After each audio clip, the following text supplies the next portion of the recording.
Il s'agit d'un lidar. Ce n'est pas une caméra, il ne voit que les formes et détecte la distance. Mais il peut être utilisé comme les yeux des machines.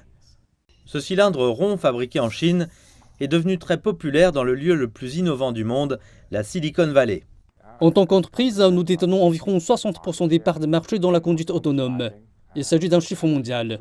Si vous regardez autour de la baie de San Francisco, ici dans la Silicon Valley, vous ne voyez essentiellement que des lidars EC sur n'importe quel véhicule. Le lidar, la détection et la télémétrie par la lumière, les capteurs peuvent présenter une lecture tridimensionnelle à haute résolution dans leur environnement, permettant aux voitures de voir, d'améliorer la sécurité et de contribuer à la conduite autonome. Nous sommes ici parce que nous sommes très proches de nos clients, ceux qui ont besoin de lidars de haute performance et de haute qualité.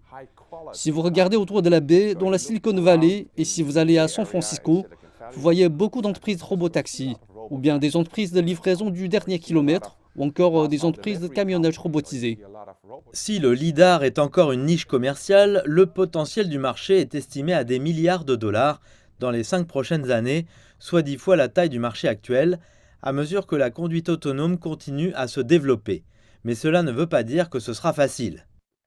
Tout ce que nous produisons en Chine doit être soumis à des droits de douane de 25%. En ce moment, il y a beaucoup d'obstacles à franchir pour faire des affaires ensemble. Bob Hindenbosch a également dit que les restrictions ne contribuaient pas au développement d'une industrie à long terme.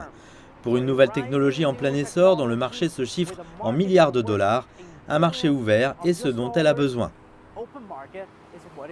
Le lidar n'est que l'œil, il ne fait que générer des données.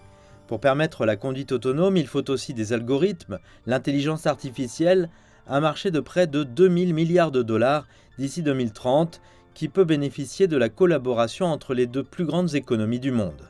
Les États-Unis ont été la plus grande économie dans le développement de l'IA en Occident. Mais dans les années à venir, la Chine sera également la plus grande économie à stimuler le développement de l'IA. Il s'agit d'un grand écosystème, une grande économie à desservir.